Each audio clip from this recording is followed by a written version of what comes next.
सीधा सवाल है, नीतीश अपने शब्दों के चुनाव में क्यों इस बार थोड़े अलग नजर आए? देखिए, पहली बात तो ये है कि बिहार में जो चुनाव हो रहा है वो टू पार्टी सिस्टम के आधार पर हो रहा है।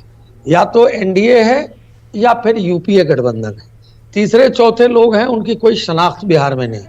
और अभी जो पूर्व में रालोसपा के साथी बोल रहे थे, जो सवाल उठा रहे थे शिक्षा पर, उनके जो मुखिया हैं वो खुद भारत सरकार में एजुकेशन मिनिस्टर थे। तो आज जो लंबी चौड़ी बात कर रहे हैं, तो जितना दिन वो थे वो तो तारीफ के पुल बांध रहे थे उस सेंट्रल यूनिवर्सिटीज की जो बिहार के अंदर में आई, या एजुकेशन का जो गुणात्मक विकास हुआ, संख्यात्मक विकास हुआ, यूनिवर्सिटीज खुली, एम्स खुले और सेंट्रल यूनिवर्सिटीज खुली। आज वो ये कह रहे हैं, तो इनका दोहरा मापदंड है। रहा नीतीश जी की बात, देखिए नीतीश जी फेयर लोग हैं, एनडीए के मुखिया हैं, वो साफ सुथरी बात करते हैं।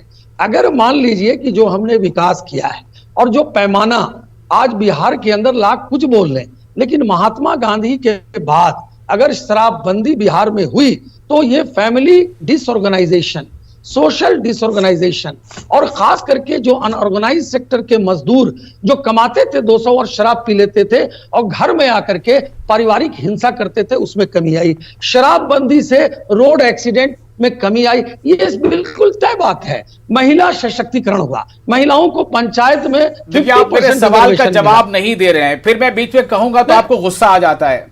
नहीं, बिल्कुल गुस्सा नहीं आएगा। मेरा सवाल है कि नीतीश जी अपने शब्दों के चुनाव में अलग क्यों नजर आए, क्यों खिजाते नजर आए वो? देखिए, अगर आप कोई अनपार्लियामेंट्री बात किसी को बोलेंगे, ये तो एक जवाब है कि भाई उस जवाब को सुनने की बात है। अगर कोई प्लान करके 5 आदमी को खड़ा करके न्यूसेंस करा रहा है, वहां जहां 50,000 लोग हैं 5 आदमी है, तो भाई ये तो प्लान करके कोई कर रहा है, उसको जवाब देना तो ठीक ही नहीं है भाई कि आप यहां पर न्यूसेंस कर रहे हो 5 आदमी और 50,000 आदमी आपकी बात को सुन रहे हैं। ठीक है, तो ये प्लानिंग किसने की? किसने की प्लानिंग? महागठबंधन वाले करते हैं। महागठबंधन करते हैं। अनवर हुसैन साहब, क्यों आप ऐसा करते हैं भाई?